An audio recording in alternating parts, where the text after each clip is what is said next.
Good afternoon, everybody, and welcome back to the Nexus Gaming Series Division B West. My name is Bahamut. On the left-hand side, we have got the members of Resurgence of the Storm.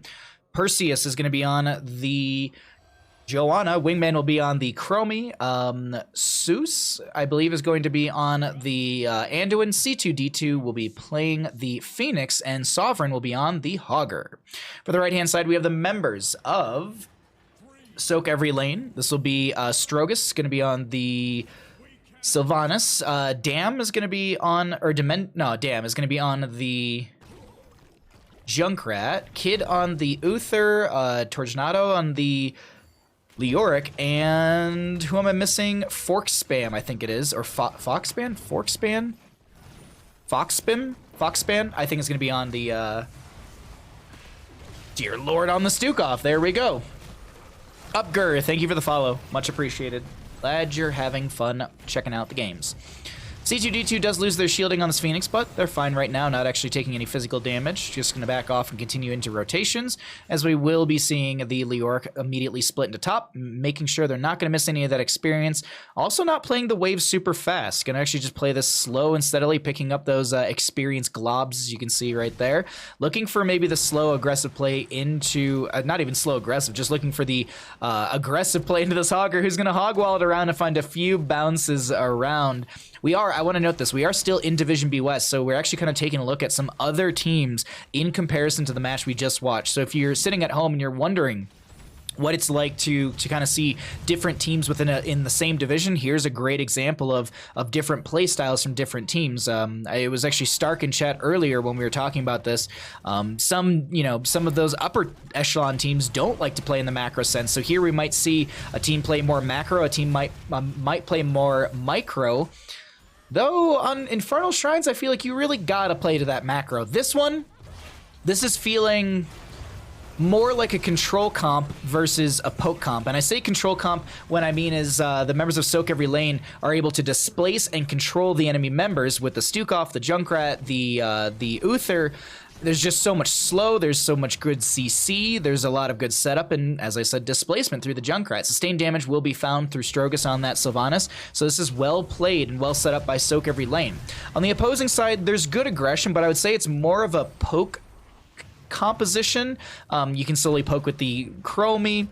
You have some setup through the Anduin and the Joanna, which I guess you could say is a little bit of a control comp in its own, but I would say that there's a little bit more of a poke factor, more poke play style with that Joanna anchoring and maybe looking for the setup here and there. But don't forget, you got Chromie time traps, and as I said, you also have Anduin with the Chastise, which is a great way to set up Chromie as well. Phoenix just going to sustain damage through this mid lane, clear things out as best as they can against the Leoric, who's doing some decent double soaking, while Sovereign is grabbing the camp for the top lane.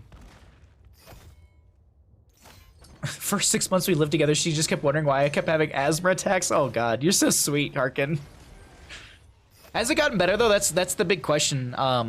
Like, is it one of those things is like, my best friend is really allergic to animals, my brother's like super allergic to cats, and both of them, at least from the way they've explained it to me, they both say that like it's not as bad to be around cats anymore.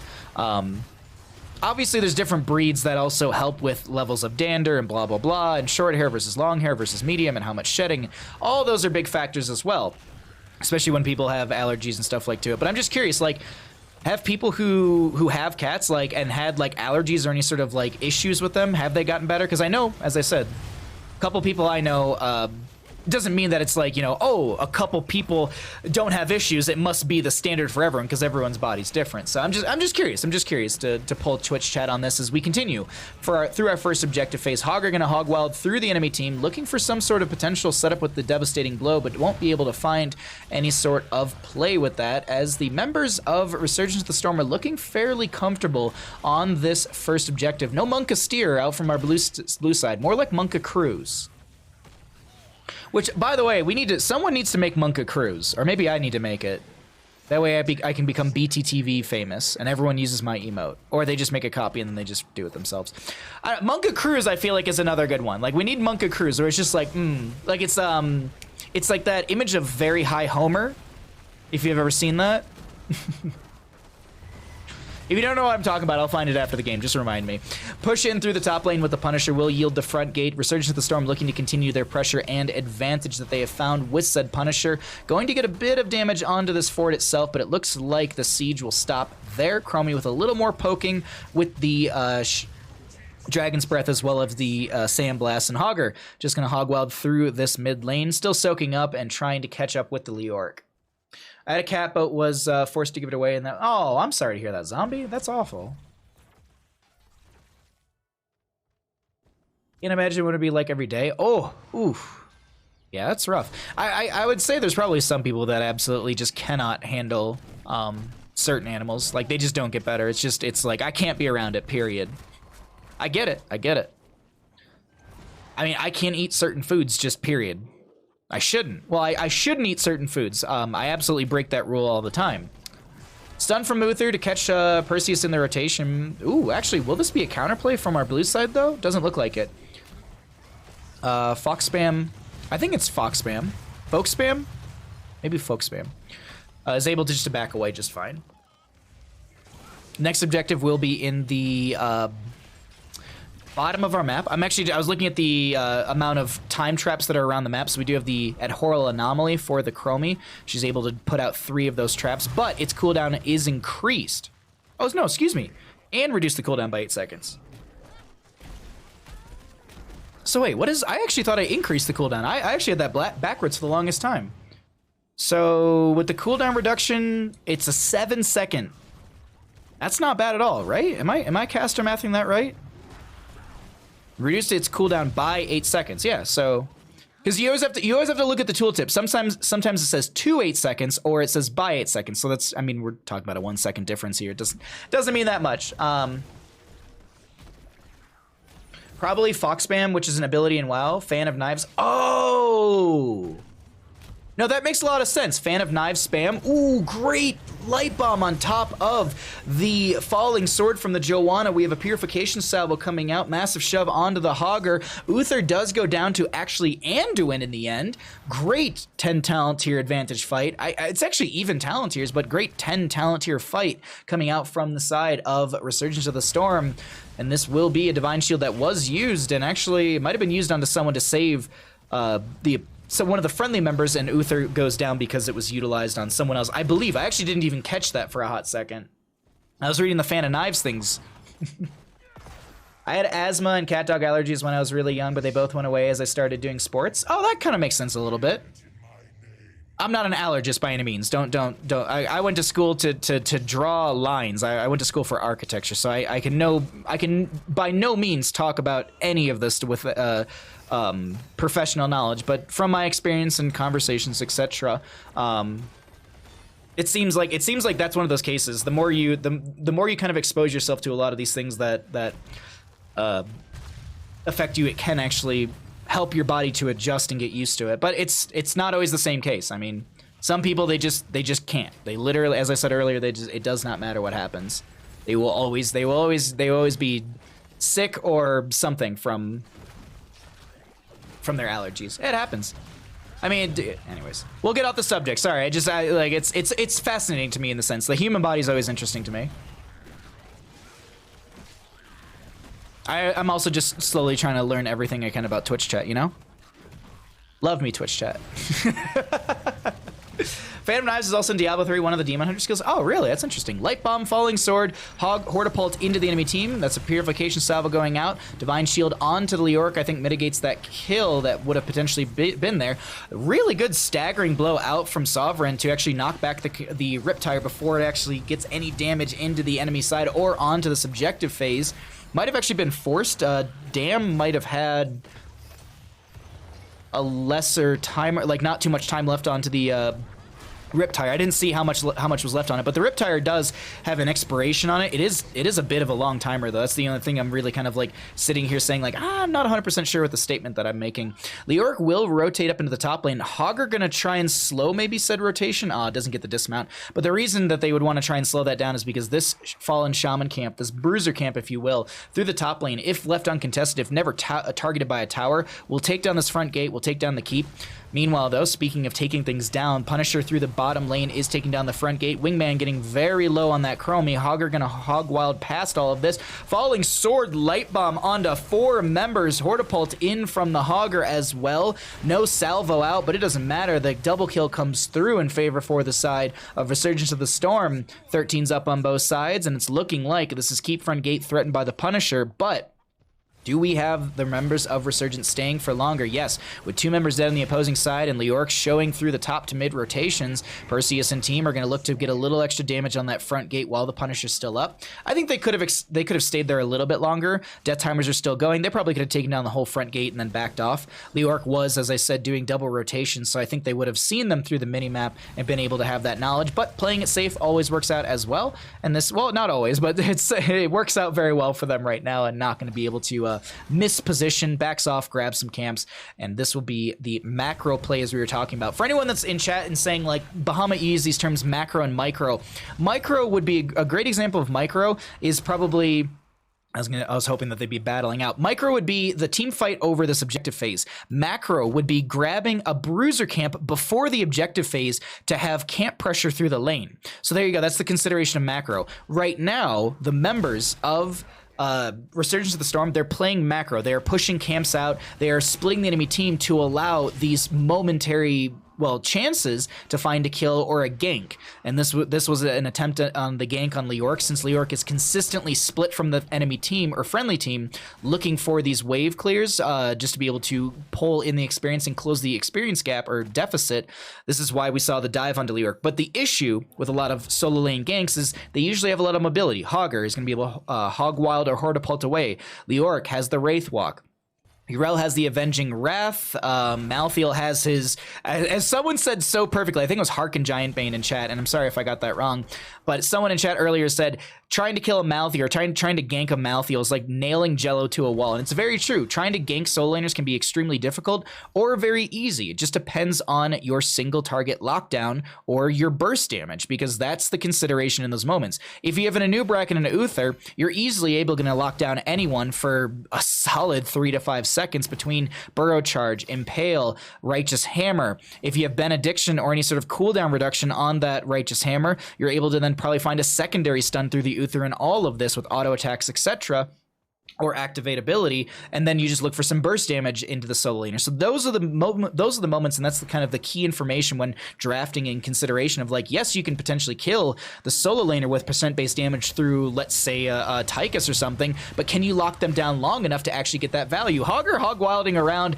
I think they were maybe looking for the bounce back towards the friendly team, isn't going to be able to do so. Great mind control in Tomb. There's a light bomb as well onto Perseus, who falls in with that falling sword, looking to try and make a play for the friendly team. Kid getting very low. The bless shield is not existent because, well, it's falling sword. That's why I was literally like, oh, is there a bless shield for Kid? I'm like, we just had falling sword, Bahamut. In the end, though, Hogger does go down in the split engagement that they were trying to maybe push back the enemy team so that there was this potential kill onto the Leork or Uther. In the end, will be an overstep and overstay from the side of Resurgence of the Storm. sOaK every lane doing very well as they start out this third objective phase through the mid lane. It was me. Oh, Jimmy was the Malthael quote. Thank you. Sorry about that. Beautiful light bomb falling swords. There's actually been some really good light bomb falling swords. The timing on it's not the easiest in the world, but it's not easy, it's not difficult, it's kind of in between.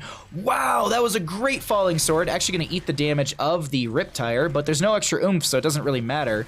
Extra oomph, by the way, 25 seconds off of a 75-second cooldown per enemy hero hit. So if you hit 3 heroes, you can Gatling gun these Riptires. I personally love extra oomph. I do see the value of cannonballs. I just think extra oomph. I mean, if you can get it right, especially on a team fight objective phase much like this, you can easily get a lot of value. Hortipult in, light bomb on top of the Hogger.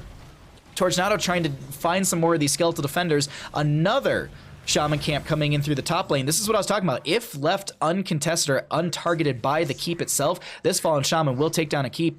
Unfortunately for the side of Resurgence of the Storm. They will lose the objective phase. Hogger does go down in a bit of a split chase. Sorry about that. I was looking at the objective. That is going to be jumped over the wall and should be burned down fairly quickly without much contest. Actually, this is a very mitigated objective phase while Sylvanas goes in the top lane. And that's what I was talking about. The Shaman was targeted by the keep, so those infinite Hellhounds that would have been spawning and pushing in and anchoring for said Shaman will not be available. Though, in the end, here's the benefit. That was a half a top lane keep for a Hogger, and mid lane, you lost a front gate and some damage on your towers. That's a trade I'm fine with taking on the side of Resurgence of the Storm. Unless there's going to be a very good time stop from Chromie really quickly right there, just to make sure she's not going to be targeted. Purification Salvo coming out from the Phoenix as well. Strogas coming in as well, going to try and dump some damage to this Joanna, who does back off with that Iron Skin. Does have the Fanaticism as level at level 16 as well. We were talking about movement speed talents. Fanaticism, in my opinion, is a great talent as a tank player. Increase the duration of Iron Skin by 2 seconds. While Iron Skin is active, Joanna gains 8% movement speed for each time she takes damage up to 40%. Basically, that's 5 auto attacks when you pop Iron Skin. I can cast or multiply. Look at that. Even talent tiers. Let's go ahead and cycle through the other numbers as another Hortapult comes in from Hogger. This is a Riptire out from the Junkrat. Falling Sword into the backline, actually going to be on the Junkrat, which might have interrupted the Riptire. I did not see if it did explode in the end. 3 seconds on a massive shove for the sOaK. We do have Entomb up and available for that Leoric, who has to Wraith Walk away. But if this chase happens too much, or if there's too much of a chase, Leoric could drop an Entomb, and the team fight turn could be in favor for the side of sOaK every lane. They won't go for it. This will just be the back off. Camps to be grabbed on the side of Resurgence of the Storm, adding pressure onto the map as Mortar Punisher will be next through the bottom lane. Good siege potential for either side. Keep in the bottom lane is exposed. Potential dive onto this Leoric in bottom lane. There's not a whole lot of places to go for Leoric. Great concussion mine placement as well. It won't actually be triggered, not even really necessary. Surprising. All right, well, Leoric goes down, and there's another example of trying to gank a solo laner. Without chain CC, as we were kind of explaining, there's really no way to lock them down because of how much maneuverability and movement they have. Mobility is a better way to put that, excuse me. Staggering Blow. We should see another Wraith Walk in just a second. There it is. Also, is this Ominous Wraith and Royal Focus? Yes. So the Ominous Wraith is going to increase the duration, and you also take, the enemies that come in contact with the Spirit or the Wraith, the Ghost form, the Ghost Moppy Boy. I was gonna say Mopey Boy, but the Ghost Moppy Boy, who comes into contact with people, reduce their damage by 50%, and then you basically you come out of the Wraith Walk, you Skeletal Swing into enemy heroes, and you get a cooldown reduction into your Wraith Walk. That's not a bad deal. Speaking of Leoric, he did try and entomb the Hogger, but without the Buried Alive, Hogger's able to Hortapult away. Hortapult, I believe, is 60 seconds. Yeah. Pretty good setup in that.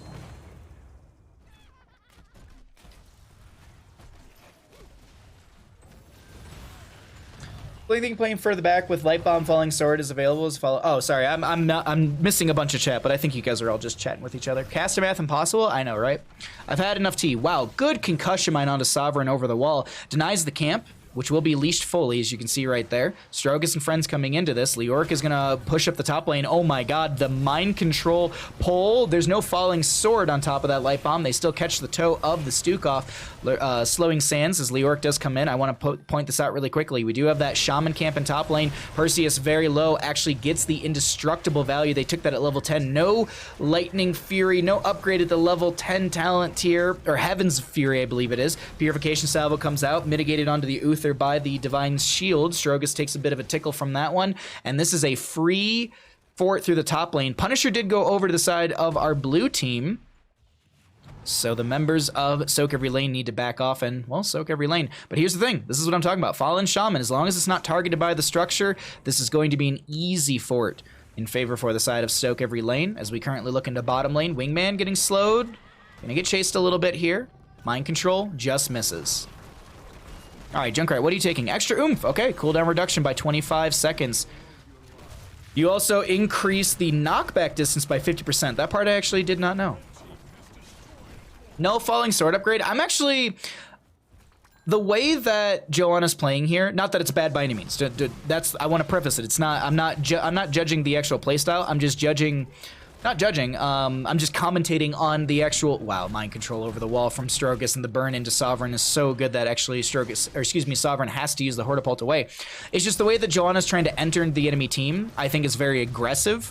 And it's working out for them, obviously. I mean, it's 4 to 6 in kills. It's fairly narrow. The keep in bottom lane does go down to the Punisher. The core is actually falling on the right-hand side to an 11% Punisher. This won't be game-ending, but it still is going to be a lot of damage into your core.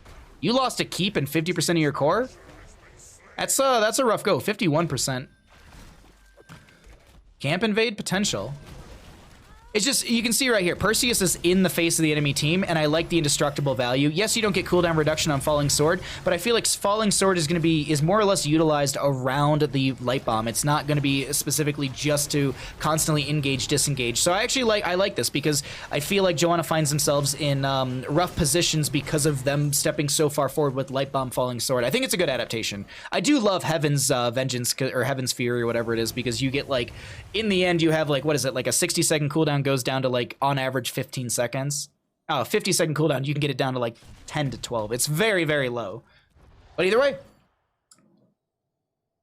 bottom lane keep goes down. Core on the right is exposed. Next to Punisher is mid lane. So the members of sOaK eVeRy lane are going to push out through this mid, trying to open things up so that way if they, on the side of this red team, sOaK eVery lane, are able to get this next Punisher, this Arcane Punisher, it could potentially end game if there's all this setup. This soft push in is really, really good, but is it an overextension? LeOrc is showing in top lane. Augur's down for 23 seconds, so they know on the side of sOaK eVery lane, this is 4v4 through mid, and LeOrc is still pulling that experience, pushing up these lanes. Bottom lane, though, will be something that needs to be addressed as the catapults are coming through, dealing over 600 damage to structures. God, I think it's actually like 754 damage to structures right there. Not bad whatsoever for these catapults. So we'll see the back off from the side of sOaK eVery lane. Camps on the left and the right-hand side will be less than 10 seconds. And that's why you're seeing the double ping on those ones. Maybe an invade onto this right-hand side. It's possible. Hogger feeling the WoW pain train paladins.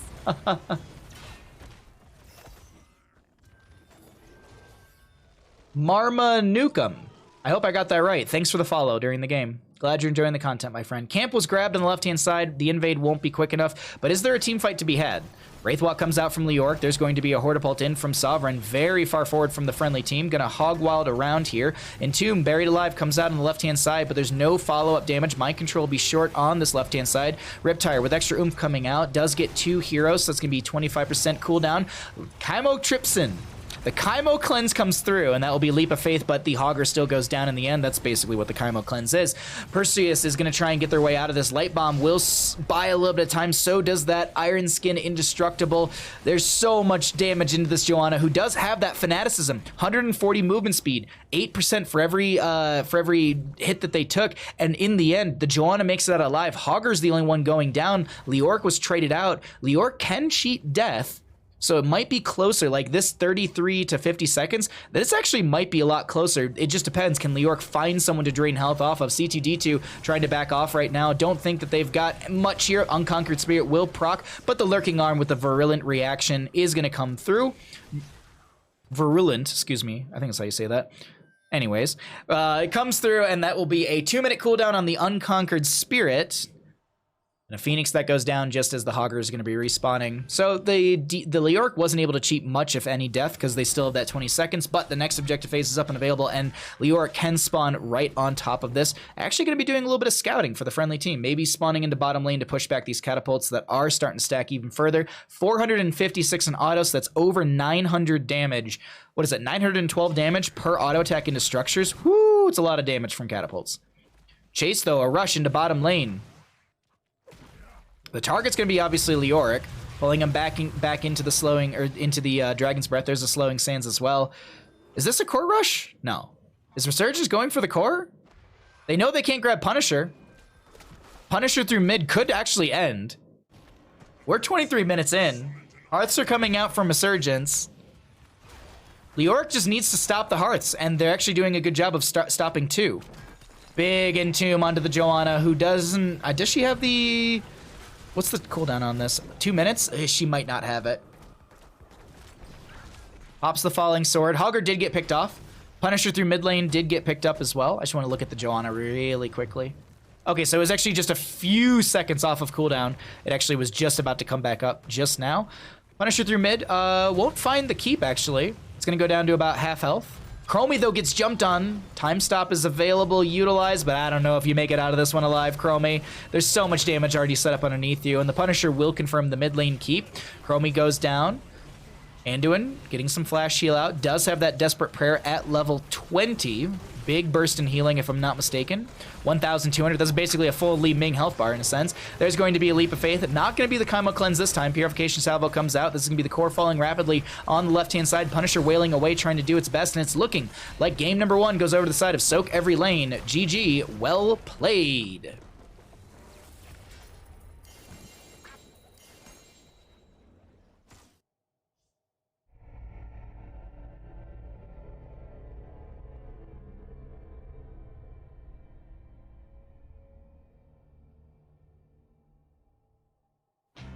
Why was Feebutt there alone? Feebutt. Feebutt. Oh, Buttspot, you're doing your best today, bud. Doing your best today.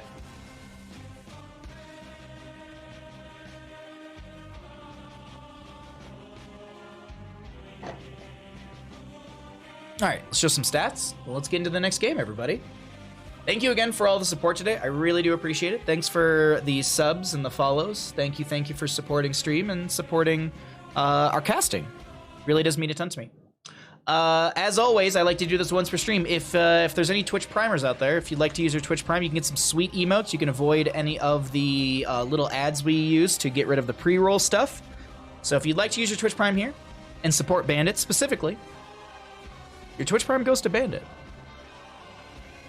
You literally take money out of Bezos's wallet and you give it to Bandit. Bandit needs a good big cookie. Did you? Oh, thank you so much, Be Crazy, for the reminder. Thank you. I have to check on that more often. I will give him the big cookie in just a second. Let's go ahead and get the next map set up. I'm gonna run a quick ad to get rid of pre-roll, okay? Don't go anywhere. We're gonna get right into the next map here soon.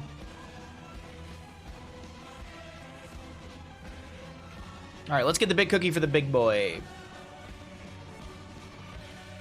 Do you see him? He knows. You want a big cookie? Yeah? You want the big cookie? Oh, buddy. Oh, buddy. Icon has Bezos dough? Yeah, I can butt Bezos dough? I mean, you do you, Buttsbot. You do you. Oh, buddy.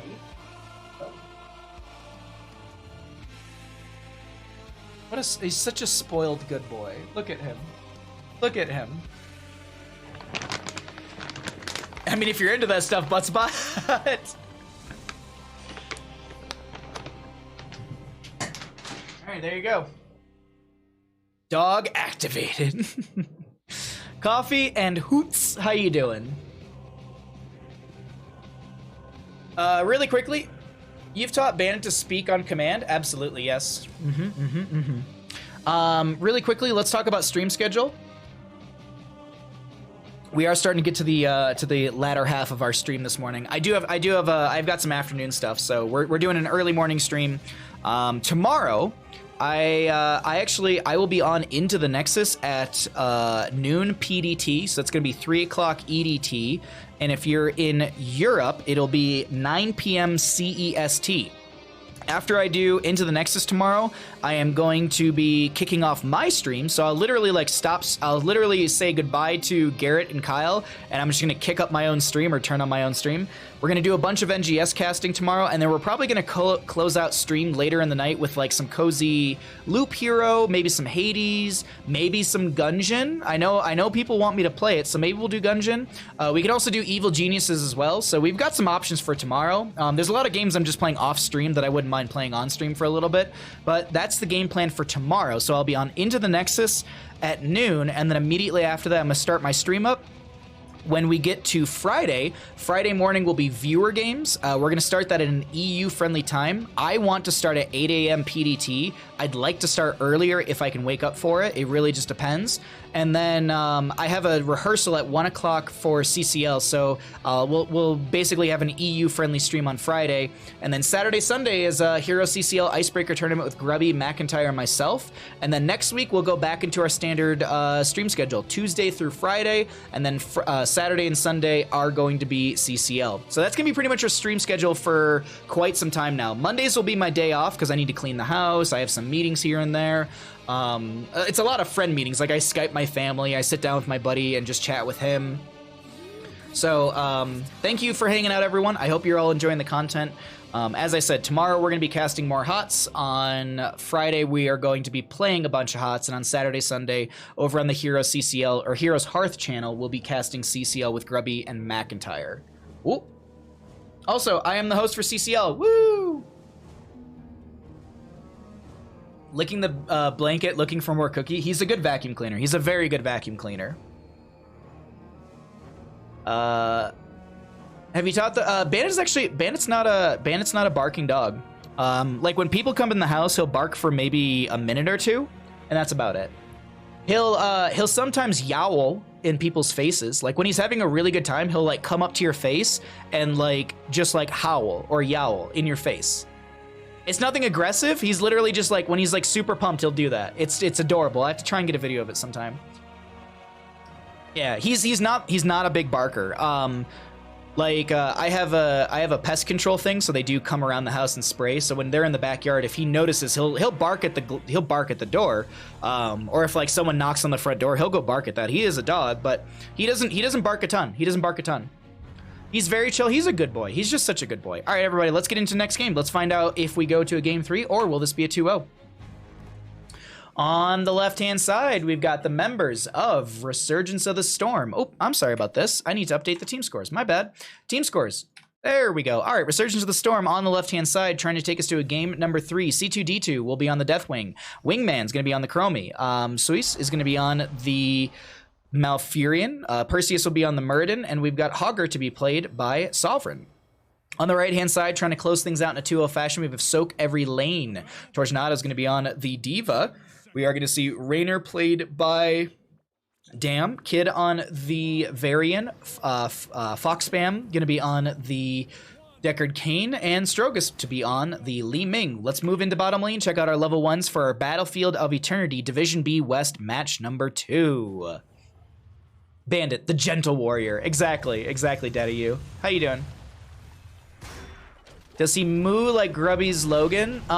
Yes. I think if I'm remembering things correct, or if I'm understanding you, it's kind of like a moo. Yeah, it's kind of like a moo. It's more like an aru, but anyways. It's like, it's not loud. It's just so cute. I just adore my dog. That's really about it. Okay, everybody, we're here. We're here in this game number 2. Daddy, thank you for the follow. Daddy, you, glad you're enjoying the content. So, Battlefield of Eternity, we are seeing a Deathwing and a solo. Oh, no, excuse me. So it's going to be, this is kind of our CCL drafts, but it's a little interesting. Like, so there's a lot of conversations we have about this all the time. You know, going race potential versus team fight potential. So on the side of sOaK every lane, I would say that they've drafted very well for race and team fighting. Whereas on the opposing side, for Resurgence of the Storm, this is a better composition for team fighting, turning around and then winning the race on the Immortal. Like, I don't think you win out against the Li Ming and the Raynor, especially with the Raynor going into the Exterminator at level 1, which is going to be 50% of your basic attacks do more damage to minions, mercenaries, and monsters, so that's basically everything but bosses or enemy heroes or structures. And then when you pop your Inspire, you're able to deal 125% of that damage. So even if you don't have Inspire active, you're able to still get a lot of damage into the Immortal, into the waves. And Li Ming also, her magic missile build, actually, excuse me, no, the Aether Walker build is often the priority for this map as well. Teleport costs no mana. If Li Ming hasn't taken damage within the last 3 seconds, Teleport's cooldown is decreased by 2 seconds. Casting Teleport causes Li Ming's next cast of magic missiles to deal 10% bonus damage. So if you're positioning correct with your Li Ming, your race potential with those magic missiles are really, really strong. Speaking of really strong, it's a lot of damage into Kid, who's just trying to sidestep a lot of this poke damage, and with 60-some health, the Varian's able to back off. Great Stormbolt into the face of Damn.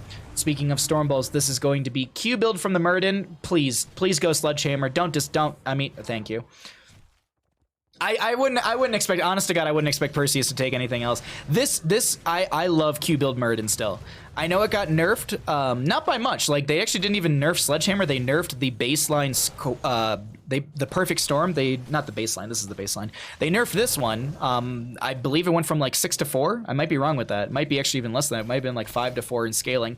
Regardless, you still can, like, by level 16, you're able to rocket like 1,000+ damage into structures, the Immortal, minions, mercenaries, anything that isn't a hero. You're able to rocket in over 1,000 damage. So imagine going to core, you auto attack it a couple times, rocket 1,000 damage, auto attack it a couple times, rocket 1,000 damage. Your siege potential through a Murden is stupid strong, and I absolutely love it. I absolutely love it.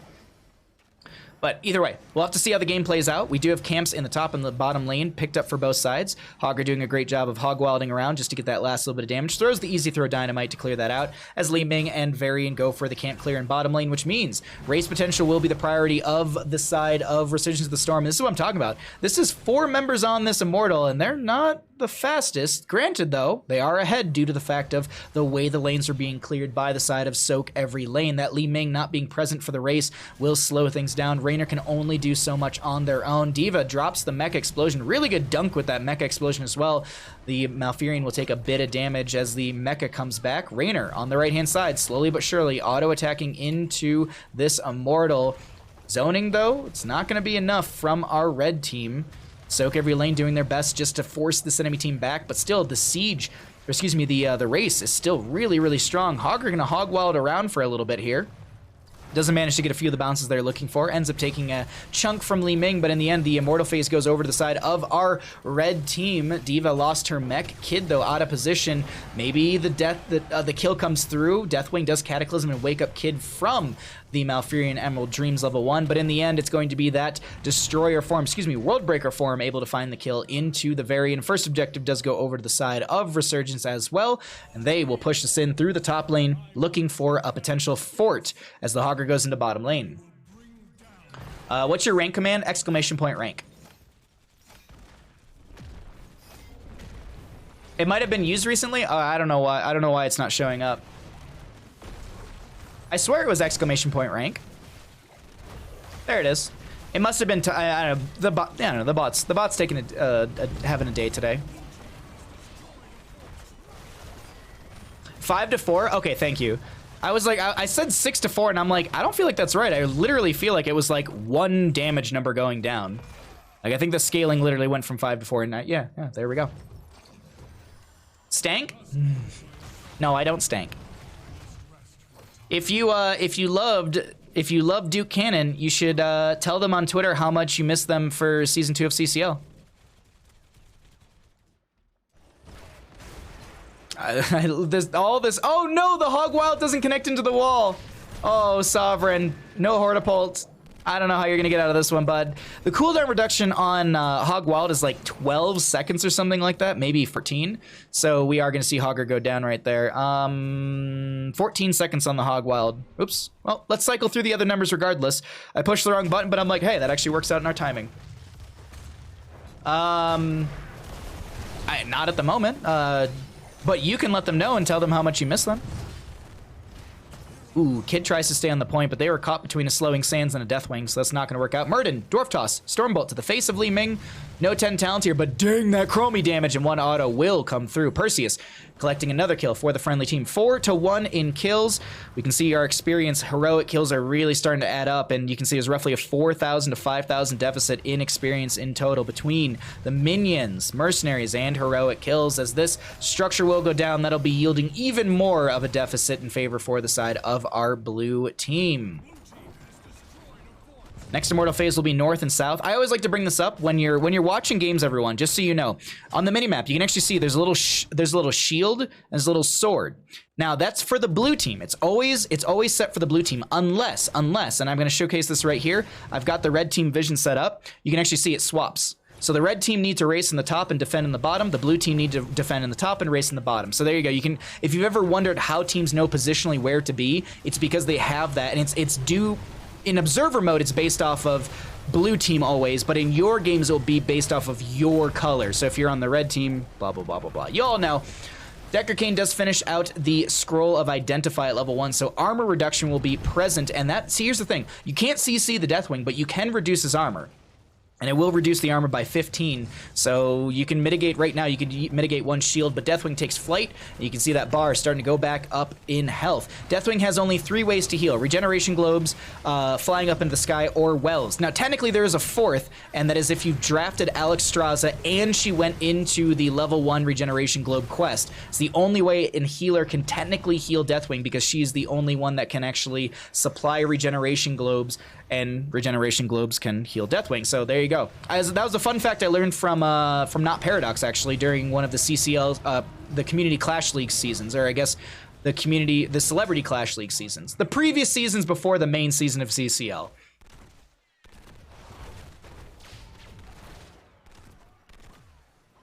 Hey, what's up, Ektar? How you doing, bud? Did you see the Sharks were in the #1 play of the game? Wait, give me the link. I want to watch after this game. That stanks. To be honest, I do not know if they're sponsoring or not. I, honest to God, don't know what the sponsors are for Season 2 of CCL. That's not my department. My department is content. I do content management.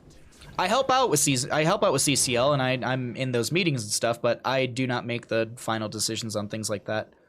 My job, as I said, it's content. Content. Casting and content. I make sure those YouTube videos are very pretty. And I also help create content around CCL, which we should be doing later on today. That's why I was streaming in the morning, because I've got to create content for CCL in the afternoon. 13 talent here right around the corner in favor for the side of Resurgence of the Storm. Tornado getting blocked a little bit here, as Alarian will be pushing its way through bottom lane, gets that spin-off into the Varian, who did get CC'd to all heck. There was a little pushback from probably the Hogger with the staggering blow. I was trying to look and see who can knock back the Diva mech, and staggering blow is, I think, the only thing on the side of Resurgence of the Storm to be able to do so. Chase out through the bottom lane in favor for the side of sOaK every lane. This chase, as I say, like, it's in their favor because the enemy team is just trying to back off, utilizing a lot of abilities. Twilight Dream is still up and available for the side of Resurgence. They might try and utilize that here, stepping into this into this camp right now. Hortapult in, Tonk comes out from the Varian. Sovereign to be the target as they hog wild away. Stay a while and listen's going to be here. Sleep out, still onto this Malfurion, not utilizing the, oh no, it was put on a 10-second cooldown. That's why Twilight Dream's not being utilized in such a tight corridor team fight, and Malfurion goes down before it's even available. Deathwing goes down as well. Chromie dumping in the damage, finds a double counter kill. I thought that was the Hogger no control, but I'm like, we're not even to 20s as the Diva loses her pilot or her mech form going into pilot, though that's a really good hog wild for position, and this will be a Diva going down. All 5 members of the right-hand side team, sOaK every lane, do get picked off, and this will be a triple kill into the side of Resurgence of the Storm. All in all, really, really well played from the side of our blue team, who managed to get the camp and have 1 Impaler left. Camp in top lane will be the ping, though. It seems like Hogger's going to grab 1 more wave through bottom just to push this up a little bit faster.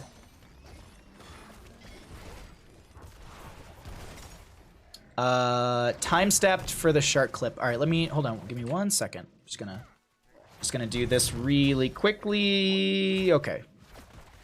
Sorry, I was pulling up the clip because I know it's going to get buried in chat. Though my favorite random death top 5 clip will always be ! Healer. Yes. You're not soaking any lane. Hey, Ashen. Hey, Ashen. What's up, bud? Good to see you. Because they're all dead. Okay. All right. Jimmy.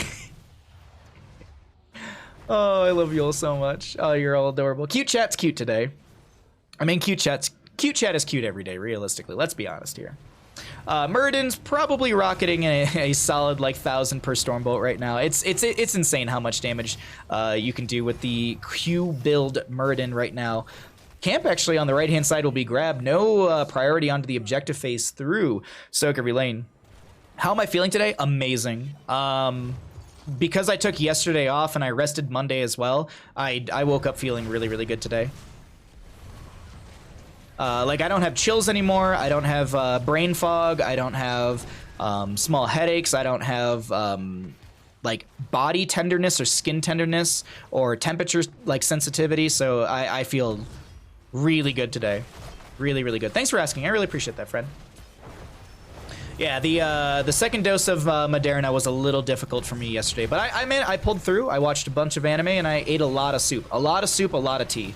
I would say that's probably key. A lot of green tea, actually, like 4 cups in the end, and like probably 64 ounces of water, plus lunch tea or lunch soup and dinner soup. Murden rocketing a Stormbolt into the face of this Varian who's just getting bounced around. Oh, wait, Spectrum, give me internet. Spectrum, hey, Spectrum. Spectrum, come on. Internet, let's go. Spectrum, come on. Spectrum, usually you're not this bad, Spectrum. Holy shit, get it together. What in the hell? Hey. Hey, Spectrum. Oh, I'm sorry about this, everybody. We've got 1,000 bit rate currently. I don't know if you can even hear me. I don't even... Oh, my God. Come on. You can do it, Spectrum. You can do it. Was feeling sick earlier in the week and I've been coughing for 5 days. Monka? Oh, no. Oh, no. Ektar, I hope you're okay, my friend. Ashen, I hope you'll be fine. I hope you will. Everyone's different. Yeah, Spectrum's having a moment right now, everybody. This is unfortunate. We're at 1,000 to 2,000 bit rate. It will auto-adjust, but I'm just gonna sit here and complain about it. Either way, Ashen, I hope you're absolutely fine with your second dose of the vaccine. Some people are absolutely fine. Some people have symptoms like me. My dad, oh wait, 11,000 bit rate. That's good. That's good. 11,000 bit rate. That's better than 1,000, right? Bandit fix Spectrum. I can hear you on 360p. Okay, cool. It should be kind of fixing soon. Spectrum needs some soup and tea. Exactly, exactly. All right. Bandits mixing some cables around, and it should be good. F5. Here, I'm just gonna. Bandit worked on the cables, and he's absolutely fine. We're absolutely fine now. I took a bad... Oh, Draco. It's better now. It's better now. How are you doing, Draco? I hope you're having a wonderful day, my friend. Good butt dit. Oh, God. Either way, sorry. I was a little focused on the Spectrum having a bit of a moment there, and it's one of those things, like, you're a streamer, you can't do anything. You sit there and you're just like, come on, bitrate. Come on, bitrate. I believe in you. I think that's the most you can do, is you can believe in your bitrate and hope that it comes back. Oh, shit. It's gone again. All right. Well, Spectrum's having a day, so I'm going to have to call them up again. Woohoo! You know, I was just thinking yesterday, man, it's nice that I haven't had to have any Spectrum issues for the last 2 months. Well, it was good while it lasted. God damn it, Spectrum. God dang it. I don't know. I'm sorry, everybody. It's gonna be a little on the awkward side. You'll have to drop your bitrate a little bit.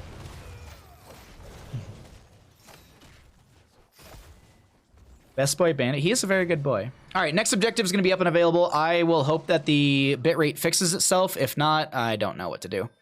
It's just one of those things. If you're a streamer, you know this sucks. You know this sucks. There's nothing you can do. Lorelei, yeah, exactly. Oof, indeed. Ooh, Perseus is taking a lot of damage. Does have to pop the avatar form to back off. There's going to be an Earth Shatter out from C2D2. There's going to be a bit of a hog wild around as well. Kid going to try and jump onto this hogger, but it's not working out. And this will now be a dwarf toss away by the Murden, who's just trying to maybe re-engage on top of this Diva, who has Mecha Explosion up and available. Maybe she can get Chain CC'd, and actually she will be. Not going to be able to get away from all of that Chain CC and loses her mech before able to get the Mech Explosion out. Li Ming dumping in damage. Wingman getting low, gets a heal out from the Malfurion, but it's going to be a little bit of healing over time as necessary. Dumping damage out from Li Ming as well. A little bit of Hog Wild around. Sorry, everyone. I hope that it's okay. We currently have a bitrate of 11,000, but it seems like it's leveling out as well. So, bit of a back and forth. My apologies, everyone, for the bitrate issues. Unfortunately, there's just nothing I can do about it.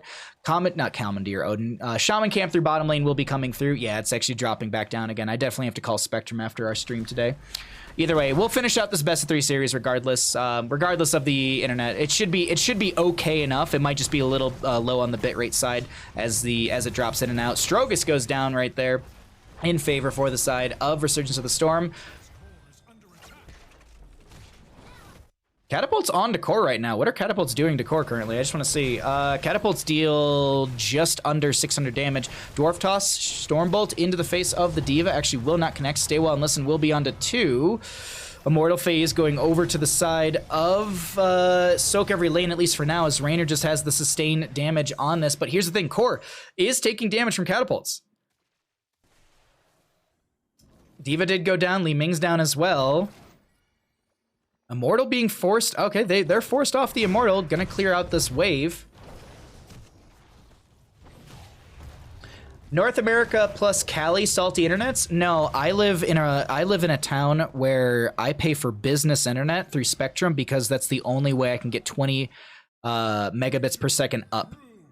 There's no commercial, excuse me, not commercial. There's no residential plan for any of the internet providers in my town over 5 megabits per second. That's the issue. So I have to pay $230 a month so that way I can have quality internet like this. So there's that.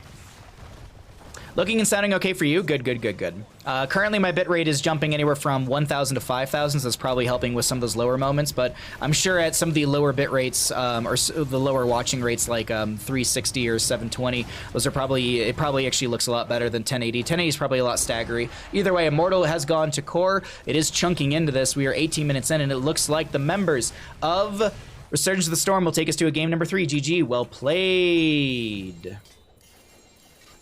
RTS playing a MOBA game. Thinking face. I honest to God, I have the exact same thought every single time I see their name as well. Write a strongly worded email? No, here's the thing. Here's the thing, chat. I have the exact same upload issues consistently. And when I say exact same, what happens is this. I call Spectrum. They go, yeah, we see that there's issues with all of your stuff. And I'm like, cool. Can you fix it? Can you call the people who watch the node and tell them to fix it? No, sir. Even though you have business internet, and even though you only call about this one issue, we cannot contact people at that point. We have to send a technician to your house that 4 days from now, so the issue that you're currently experiencing, we won't be able to see it. That technician will come out to your house. He'll go, hey, Chris, I remember you because I have to come to your house at least once a month. Let me call the guys who watch the node and can see the upload and download rates for your area. Calls the guy. He goes, yeah, 4 days ago, you got hammered. Nothing I can do about it right now. It seems to be stable. And that is the constant repetition of what I have to do with Spectrum. It has gotten to the point where the technicians they actually ask me not to call Spectrum anymore and call them directly. Because fun fact, everybody, fun fact about Spectrum. If a technician comes to my house and looks at an issue, and then I call back and a different technician comes out within X number of days, usually 30, the first technician actually has a negative mark on their account because people up above them couldn't actually fix the issue, because the guy who comes to my house can't actually fix the upload issue. He literally can't do anything. 230 for internet? Yeah. AT&T is 5 and 5, and Spectrum local is 20 and 5. And the 20 and 5 doesn't work.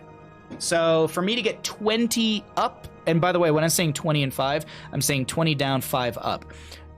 For $230, I get 400 down and 20 up. And I never get the 20 up. I'm expecting a very unfun fact. Yeah, it's really stupid. So manually dealing with digital issues. Yeah, exactly. So what's going to end up happening is I am going to call Spectrum. I'm going to request that they give me money. because they can't supply me with internet because that's their issue. And then I will call my Spectrum buddy, who is literally giving me a cell phone number, and I'm going to call him and say, hey, I've got issues.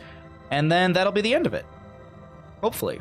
That's honest to God, that's actually usually what I usually call the one Spectrum dude I go, and he goes, hey, you're probably not calling me to ask for a beer. And I'm like, no, I'm calling because, yeah.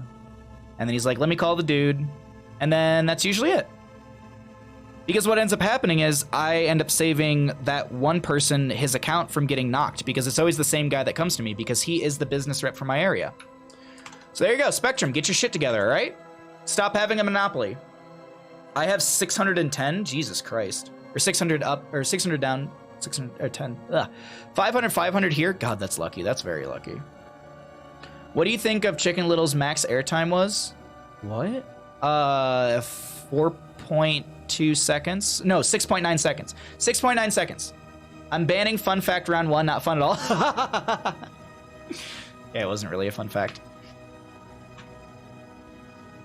Have you ever called him for a beer? I think about it all the time. When honest to God, when the pandemic's over, I'm gonna call him up for a beer and offer him one. I know he plays video games and stuff. I know, like, we've talked about it because he saw my Switch once and he's like, oh yeah, like blah blah blah blah blah, and I'm like, oh shit, we should play games, dude. But the trade-off is, yeah, exactly. That's the thing, is like, I pay $230 for my internet, but I live in Tahoe. I take that trade. We are becoming more civilized in a sense, so we are slowly like getting more and more stuff. I keep saying to Spectrum, I'm like, bide your time. Bide your time is having a monopoly in my town. The moment AT&T comes through with their fiber, I am swapping because I'm sure it's gonna be good. If not, I'll come back with my tail between my legs. Are we all ready for another game, everybody? Hello, how are you and Bandit doing? We're doing wonderful. We are getting into 6.9 otters. Just for you, Cookie, of course.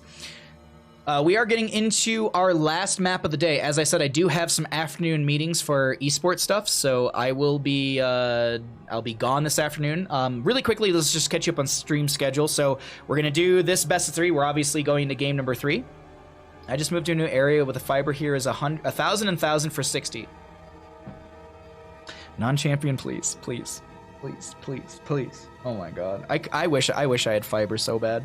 I wish I didn't have to pay $230 a month. But hey, if I want to do this whole streaming thing, if I want to be able to cast for you all, yeah. Switch, I'll switch when there's actually an offer in my town. Hey, Gloomchew, good to see you. I think about beer all the time. I'm right there with you, Daddy you. AT&T lull. Here's the thing. You may lull at AT&T. I had them back in Detroit, and I have honestly is the best service I ever had. Honest to God. When I had AT&T in Detroit, it was the best service. There was one time when my cable went out at like 2 in the morning, and I called them hammered. And I literally said, hey, I'm hammered. I can't get my cable to work. I have troubleshooted everything basic. What do I do? And they say, we'll restart your system from our end. And then all of a sudden it came back, and I remember at 2 in the morning screaming of joy because I was watching Invader Zim, and I was like, yeah! Yeah, so it was dumb. Yeah. I hate when the internet rep says there's no need for more than 5 up and 50 down. They try and sell you an overkill. Yeah, my favorite thing is when people say that to me, I'm like, you have no idea what I do, so shut up. Let's get into a game, everybody. Let's do the full open. I'll see you in the match.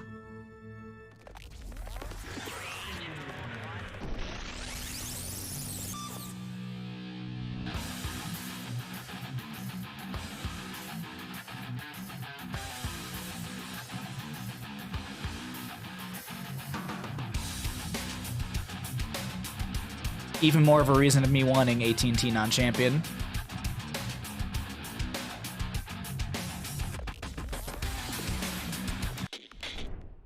Welcome in, everybody, to our map number 3 and our final best of 3 of the afternoon. We have got Resurgence of the Storm on the left-hand side. Wasuk's going to be on the Malfurion. Wingman on the Li Ming. Sovereign will be on the Cassia. Perseus on the Joanna. And C2D2 playing this Sonya.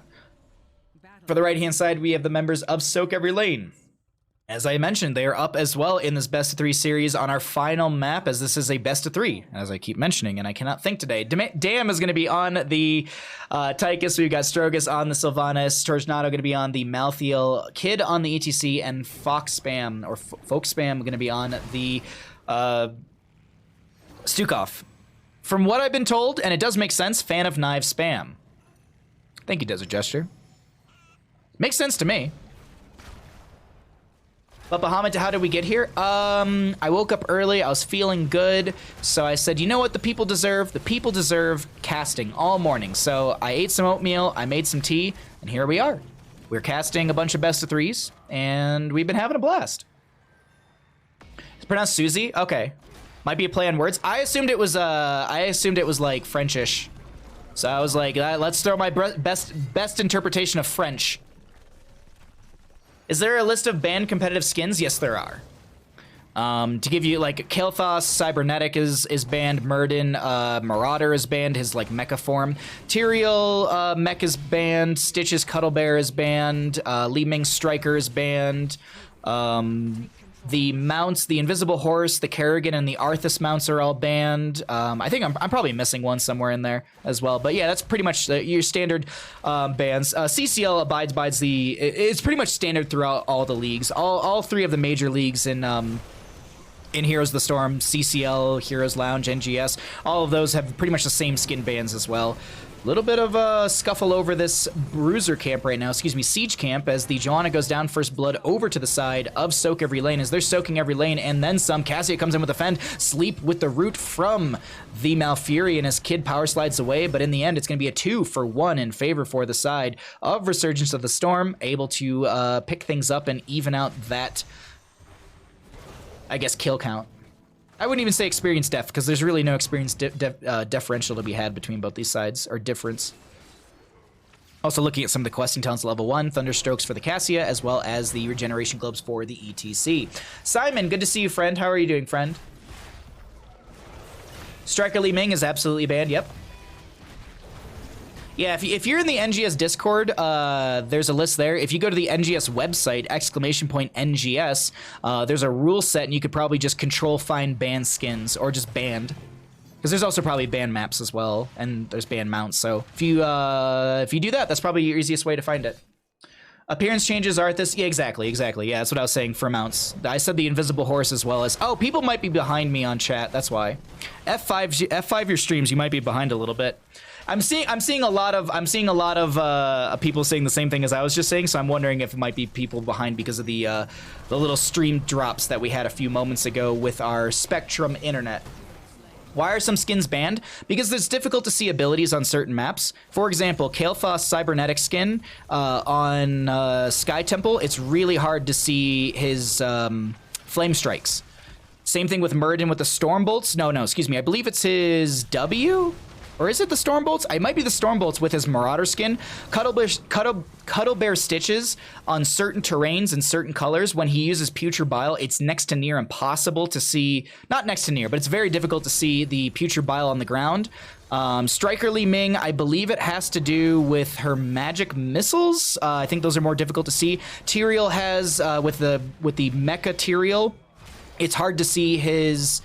Holy Ground, and I believe there's I think it's like Eldruin's Might is really hard to see where his sword is as well. So it's a lot of visual things that make it difficult, and same thing with like Invisible Mount. Like Invisible Mount, it's not hard to see that you're mounted, but it's one of those things that it sometimes is a little difficult to see. So it's banned out. Same thing with like the Arthas and the Kerrigan mounts. I think those are just difficult to see since Arthas and Kerrigan mount up and they have those bat wings rather than being on an actual mount themselves, which is more of a it's easier to see. So I think it's just, visually, it's one of those things that it's just like, can you see it? It's a little difficult. All right, let's get rid of it then. Malfurion gets picked off as the Dragonite did get picked up early by the Sonya through the mid lane. Tychus shredding into that, and the Dragonite will go ahead and clear and, open things up through top. Or mid, In top lane, we have Cassia versus the Malthael right now. Just a little bit of back and forth between these two as the camp is still amplifying the siege pressure through this lane. Dragonite mid goes down. C2D2 caught out of position by that, and it will be a kill into Sonya. 2-5 in kills so far on Dragonshire. Cuddle Bear Stitches is the worst defender in my opinion. I would agree with you. I would agree with you. Out of all the skins, I would say Cuddle Bear Stitches is the one where I'm just like, that actually is difficult to see. It's not impossible, but out of all of the skin variations that have their reasoning for being banned out, I would 2 bajillion% agree with Cuddle Bear Stitches. Like, I remember seeing it when they announced that skin, I was like, that's getting banned out. There's no way that's gonna last longer than a week. And it didn't. It literally lasted like 2-3 days before League started banning out Cuddle Bear Stitches. Good to know. Thanks. My pleasure.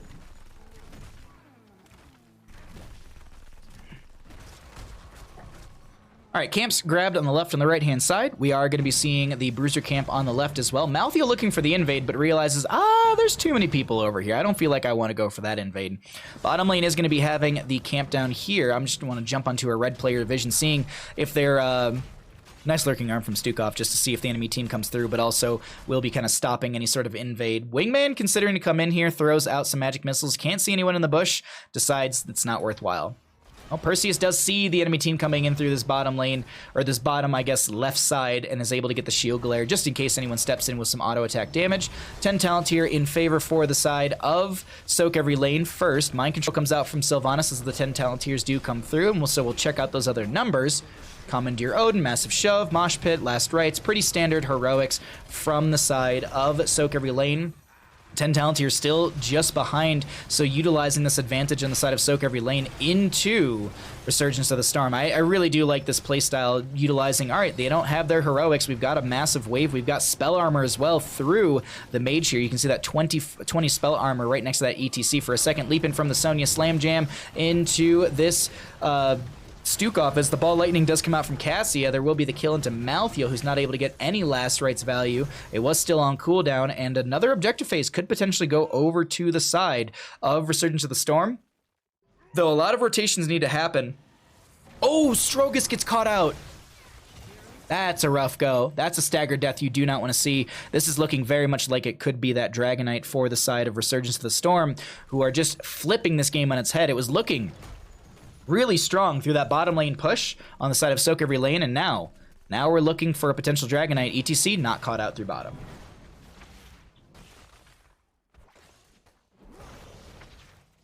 Butts to you and yours. What's up, Milk? How you doing, bud? Oh, I was gonna say, Joanna going for the channel, but it looks like there's a massive shove to stall things out. Also, Malthea's on that top lane point. Slows onto C2, D2. No leap. Actually, it's like a 2-second. It was like milliseconds away, actually. Leap is up and available. Condemn coming in. I'm waiting to see. Less shield, leap in as well. Tychus will be the target. Don't forget, there is Poison Spear on the Sonya, so when she does spear in with that mythical spear, she's able to get a little damage over time. But the Mosh Pit of ETC turning things around. Mind Control came out from Sylvanas, if I'm not mistaken, as well. There's just so much being thrown out. There's a lurking arm from sOaK as well to mitigate any sort of value from anyone or any sort of disengage ability power. Joanna goes in the top lane just to stall things out, grabbing this shrine. A little bit of a back and forth on those. I was trying to think of the right term. Benny Hill. It's like the Benny Hill music's playing in the background right now. That's how Dragonshire feels to me a lot of the time. Like, it's just Benny Hill music playing. Here's Lounge also banished out Technochromy, but NGS doesn't. Yeah, Technochromy, like, it's so... Technochromy has, like, kind of hard of abilities to see, but they're not that hard, so I get the split in that. I get the split in that decision. Wingman getting chunked here by Tychus and Malthea. Really good single target call out between those two players. And now huge silence out from Malfurion. Bless Shield will miss. There's a leap in from the Sonya. Fortunato taking a lot of damage. Last Rites is 5 seconds off. And this Malthea lives. The Sonya actually goes down. Kid on the ETC should get picked off here on the left-hand side of our screen. 1 for 1, actually 2 for 1 in the end, because Li Ming did go down. Sovereign looking for the kill on to Damn. It's not going to happen. The Malthea gets picked off as well. Joanna with the shield glare, trying to find a little extra damage. No Sins exposed, but that doesn't matter either. Joanna's in this mid lane, but Malthea cannot step in. Did get a last right stack in that last engagement. Shield glare, yeah, this is looking like another Dragonite, or a Dragonite over to the side of sOaK every lane. I believe this is the second Dragonite of the game. Li Ming not able to step out, and there's the channel. Let's see what value is brought to the table from sOaK every lane with said Dragonite. Also, I forgot it earlier, Nathandoth, thank you for the, Nathadoth? I think that's how you say it. Thanks for the follow earlier. Sorry about that. I'd ban you for that comment. Wait, what? If we find a Dragonite, let me know. I still need a bunch of dragons. Okay, alright. That was actually good, though. That was good, though. I get it. It's good. It's a Pokemon joke. That was clever. That was clever, okay? That was clever.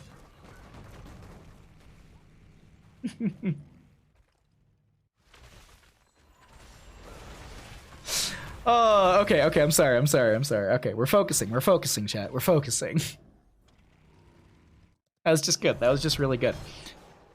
Alrighty, Malthael to grab the camp on the right. Ooh, wait, I'm watching minimap. There's a fight over bottom lane, potentially. No. Oh, wait, Bless Shield, Mind Control. A lot of damage out onto the Cassia. She pops the Ball Lightning at the last second, and she takes down the Tychus with her. Ball Lightning actually got continued value past her death, and that actually chunked into the Stukov. Massive shove locking them in place. Leap from the Sonya is going to be on to Kid. Is there a Mythical Spear? The Slam Jam's enough in this case. And the ETC goes down. Triple kill for the side of Resurgence of the Storm, only losing their Cassia. No Dragonite up and available, so this is going to be the macro play out from our blue side, looking to push out these lanes and get control of their 16 talent tier and the map itself. Mythical Spear, right? Ancient Spear. Mythical Spear is a talent that pulls the Sonya every single time. I'm mixing those two up. So Ancient Spear, Ancient Spear, Ancient Spear.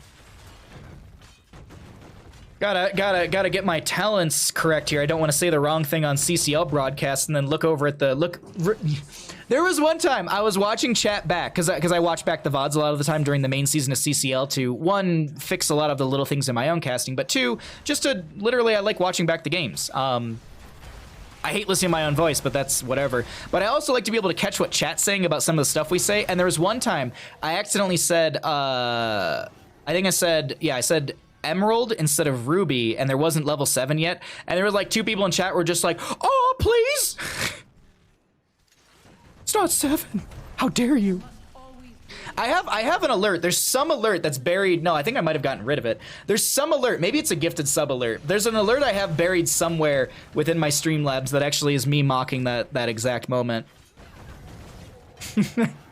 Like, people get really upset if you say the wrong talent. It's like, there's 500 things going on in this game. Like, just chill. It happens. Sometimes your brain doesn't say the right thing, and you know it, but you don't want to go back and sit there and correct yourself all the time. That's actually one of the biggest pieces of feedback I got from Doa. He was like, you correct yourself a lot. Stop doing that. Just be wrong and move on. I'm like, all right. Because he's like, you're going to do it. He's like, I've done it in Overwatch League. I've done it in my league casting. Just be wrong, move on, and know that chat's going to flame you. That's the case. Bless Shield comes out. Kid and friends are being chased. Wow, Li Ming gets a big Arcane Orb right there. Sounds from Malfurion does come out. Sylvanas utilizing the Will of the Forsaken from level 16 to be able to get that speed boost. It's actually going to be a 140% movement speed in total, so 10% faster than mounted, 10% less than on a pale horse if we're doing that comparison we were doing earlier. Top lane dive. Ooh, I'm sorry, Malthael. Dragonite potential, though, over to the side of, Resurgence of the Storm. Li Ming gets the channel. What's the game plan with this Dragonite? Baja, please. What do you mean? No idea what you're talking about. No idea what you're talking about. It is one of those things, though. Like, chat will get really mad at you if you say the wrong little thing. Just be wrong. Actually, Bahamut, Ancient Spear is a basic ability name, Poison Spear is a level 4. No, see, here's the thing. I called it Mythical Spear. That's the issue. And Mythical Spear is a different talent in its own as well. So let me, actually, you Ektar. Dragonite in bottom lane is kicking things off and opening things up as this is bottom lane keep front gate going down. Enjoying CCL very much. Thanks for bringing back Heroes Esports. It's not just me. It's a team effort. It's Commissioner Jules. It's Wisdom itself. It's Heroes Hearth. It's a team effort. But thank you, son. Thank you, son of Mokul. I just love Heroes of the Storm. To be honest, that's the reason that I have as much investment in this game as I do. I'm not here because. I'm not here because of any reason beyond I love casting this game and I love being able to amplify players and sit here and chat with all of you and make jokes all day. Like this is seriously, like this is what I look forward to. When I was sick, like I actually felt so awful yesterday that I couldn't stream for you all. I was not happy about it. But I'm glad I took the time off, and I'm glad we got to spend the morning all just casting and playing games. As a reminder, Friday is Valimar. I don't know why I was going to say Valimar. Is viewer games on Friday. That's just thinking about NGS teams, apparently, or NGS players. Is this live or a past game? We are live casting a old game, yes.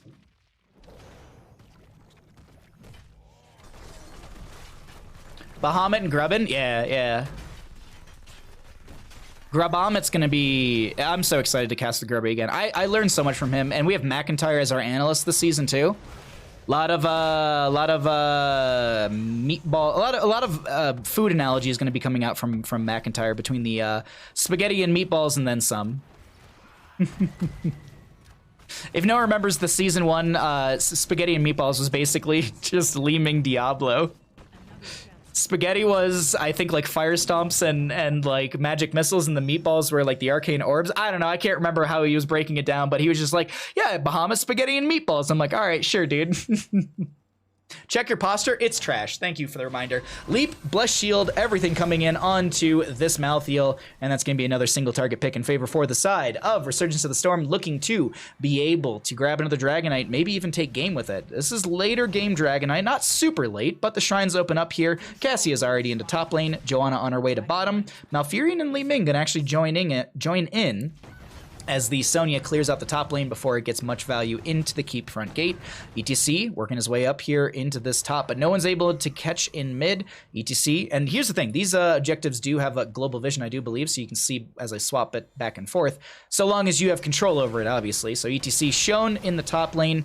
The enemy team does know that, and it looks like Perseus and friends will grab a camp for bottom. Sonya and Cassia to grab the camp on the left-hand side. We've seen our 20 talents here. Actually, we haven't seen them all. ETC holding. I was going to cycle through some of the other numbers, but no, we're not. Oh, wait, it's Death Mosh. Okay.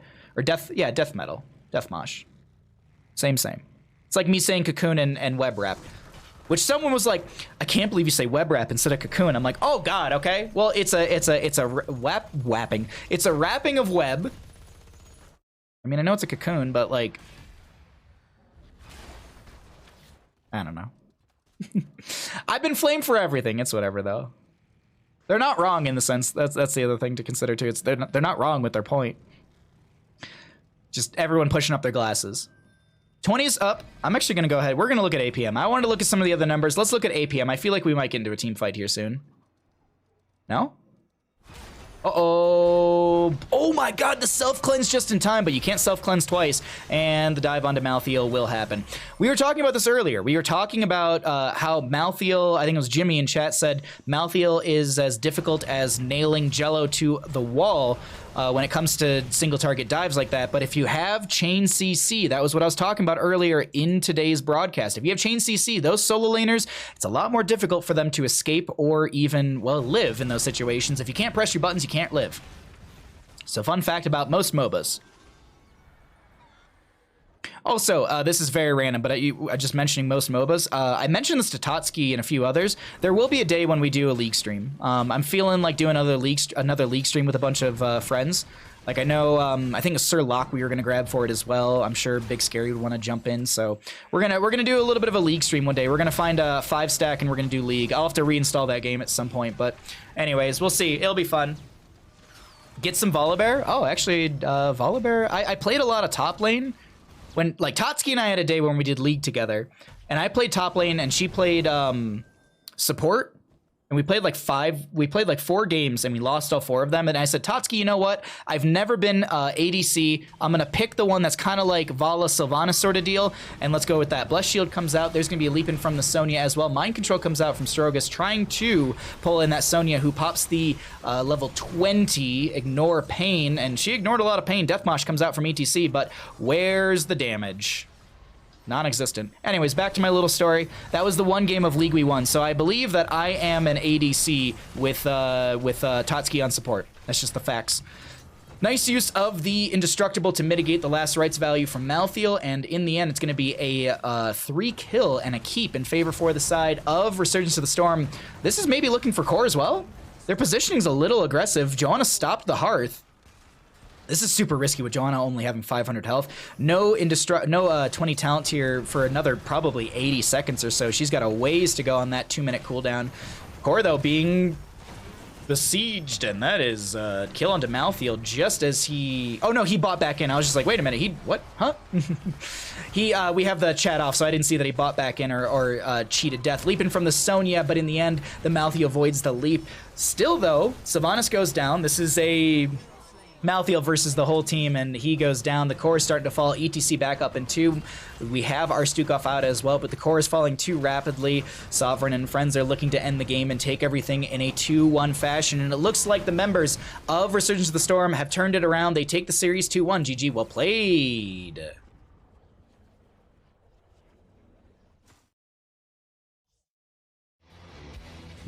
You use buttons? Yeah, exactly. It did also legit used to be called web wrap. Oh wait, was it really Stark? Web wrap. I don't know why. Web wrap. Couldn't say it. Couldn't say the words.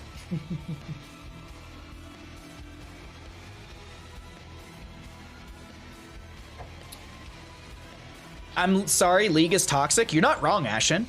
I would agree with you 100%. There was literally like, I've done I think 2 or 3 league, no, I've done 2 league streams in my entire time. I did 1 league stream where I just played solo, and then I did a league stream where I duoed with Totski all day. And the one where I played solo, there was actually one of my friends was like legitimately like, he was like, Baja, mute this one person. They're literally gonna flame you all game. Cause I think I made like one wrong choice. I made some sort of stupid choice. Or I died early, or I drafted something, or I picked a level 1 ability or item, and they were like, oh, GG, blah, blah, blah. Yeah, League is extremely toxic. League is so toxic. That's why I want a 5 stack, because then we can be